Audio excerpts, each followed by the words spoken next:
आज तक हमने बड़े बड़े सेलिब्रिटी को देखा है, जब स्टेज पे वो चढ़ते हैं तो चढ़ने के बाद में गाना डीजे पे नाच कूद कराते हैं और लोगों को खुद भी नाचते हैं, लोगों को भी नचाते हैं।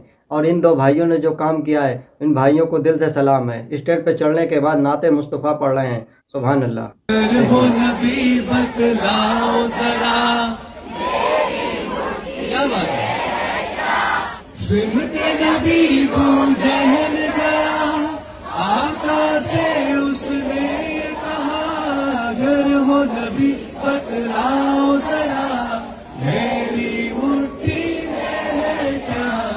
आका का फरमान हुआ और फजले